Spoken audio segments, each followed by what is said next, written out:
इस deep drive में आपका स्वागत है। आज हम बात कर रहे हैं नेपोलियन हिल की क्लासिक किताब थिंक एंड ग्रो रिच पर। और ये किताब देखिए 1937 में आई थी, मतलब जब अमेरिका में महामंदी का दौर था। हाँ बिल्कुल, बहुत मुश्किल वक्त था वो। हमारे पास इसका एक पूरा सार और विश्लेषण है, और हमारा मिशन है ये समझना कि आखिर इस किताब में ऐसा क्या खास था, क्यों ये दशकों तक बेस्ट सेलर बनी रही, खासकर उस कठिन समय में। इसे तो कठिन समय का मारक भी कहा गया। सही। किताब का जो मूल विचार है वो काफी सीधा है कि हमारे विचार, हमारी सोच, हमारी हकीकत को शक्ल दे सकती है। हिल ने इसमें वो मशहूर अमीर बनने के 13 कदम बताए हैं। हाँ, वो तेरा सिद्धांत। तो सवाल यही है कि लगभग 80-90 साल पुरानी एक किताब आज भी लाखों में क्यों बिक रही है, आज भी इतनी प्रासंगिक क्यों है। चलिए इसी को खोलते हैं, समझने की कोशिश करते हैं। तो पहला कदम, हिल जिसकी बात करते हैं वो है इच्छा, डिजायर। लेकिन ये सिर्फ ऐसी वैसी चाहत नहीं है ना? नहीं, बिल्कुल नहीं। ये एक धधकती हुई, एक जलती हुई इच्छा होनी चाहिए, एक जुनून जो आपको कर्म करने पर, एक्शन लेने पर मजबूर कर दे। अच्छा, तो मतलब सिर्फ सोचना नहीं है, हिल ने इसके लिए कुछ ठोस तरीका भी बताया है। हाँ हाँ बिल्कुल। हिल कहते हैं कि आपको एकदम साफ पता होना चाहिए कि आपको क्या चाहिए। जैसे कितना पैसा चाहिए तो वो रकम बिल्कुल तय हो, कब तक चाहिए उसकी एक निश्चित तारीख हो, और बदले में आप क्या देंगे, मतलब क्या मेहनत करेंगे, क्या सेवा देंगे। फिर एक पूरी डिटेल्ड योजना बनानी है और उस पर तुरंत काम शुरू करना है, रुकना नहीं है। और हिल ये भी कहते हैं कि इसे लिख लेना है और रोज पढ़ना है। हाँ, इसे लिखकर रोज दिन में 2 बार, सुबह और रात को जोर से पढ़ना है। ये सिर्फ इच्छा नहीं है, ये एक तरह की, क्या कहते हैं, मनोवैज्ञानिक प्रतिबद्धता है, साइकोलॉजिकल कमिटमेंट। आप अपने अवचेतन मन को, सबकॉन्शियस माइंड को प्रोग्राम कर रहे हैं। अच्छा, तो ये सीधे जुड़ता है अगले सिद्धांत से, विश्वास से। बिल्कुल, अटूट विश्वास, फेथ, कि आप लक्ष्य हासिल कर ही लेंगे। इसमें कोई शक नहीं होना चाहिए। हिल का वो मशहूर कोट है ना, मन जो सोच सकता है और जिस पर यकीन कर सकता है उसे वो पा सकता है। हाँ, सुना है। What the mind can conceive and believe it can achieve. Exactly.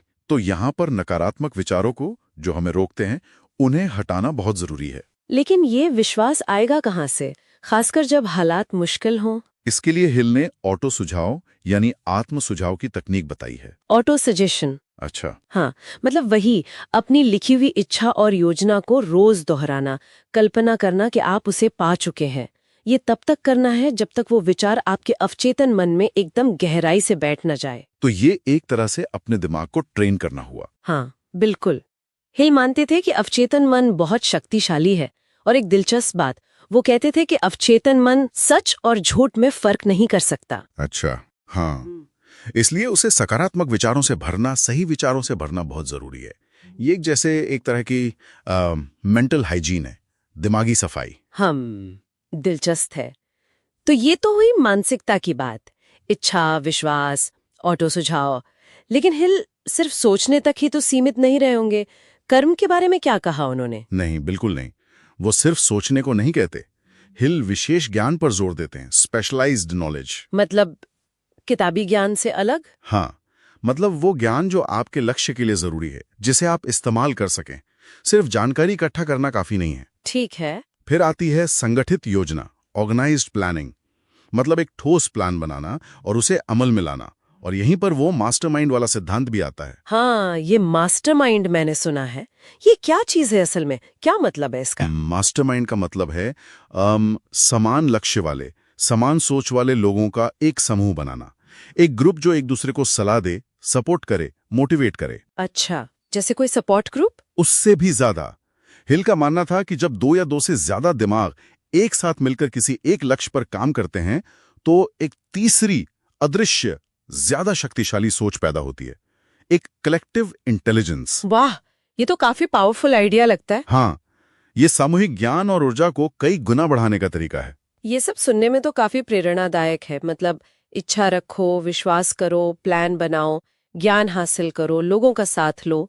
लेकिन क्या इस किताब की कोई आलोचना भी हुई है, कुछ विवाद भी जुड़े हैं इससे? हाँ बिल्कुल, विवाद तो रहे हैं।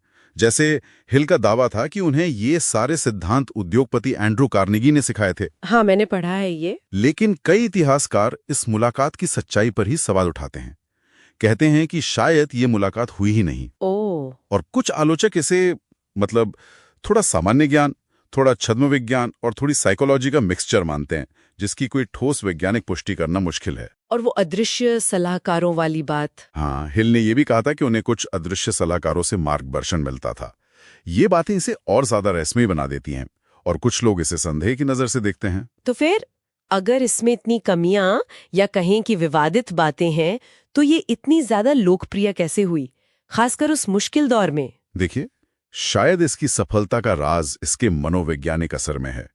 सोचिए, महामंदी का दौर, लोग बेबस महसूस कर रहे थे। तब ये किताब आई और उसने कहा कि नहीं, आप अपनी किस्मत बदल सकते हैं। हाँ, एक उम्मीद दी इसने। बिल्कुल, एक उम्मीद और नियंत्रण का एहसास कि आपके विचार और आपके काम आपकी दुनिया बदल सकते हैं। हो सकता है कि लोगों के लिए उस वक्त सिद्धांतों के पीछे का विश्वास ही ज्यादा मायने रखता हो, बजाय इसके कि उनका वैज्ञानिक आधार क्या है। और हिल ने लोगों के जो आम डर होते हैं, गरीबी का डर, आलोचना का डर, बीमारी का डर, उन 6 भूतों की भी बात की। हाँ, 6 ghosts of fear। एग्जैक्टली। उन्होंने बताया कि ये डर कैसे हमें अनिर्णय और शक में फंसाते हैं और इनसे कैसे निपटना है। तो कुल मिलाकर ये किताब मानसिकता, योजना और लगातार कोशिश, इन तीनों के संगम की बात करती है। बिल्कुल। और रिच या अमीर होने का मतलब सिर्फ पैसा कमाना नहीं है, बल्कि जीवन के किसी भी क्षेत्र में अपनी मनचाही सफलता पाना है। सही कहा आपने। सार सिर्फ वो 13 कदम रटना नहीं है।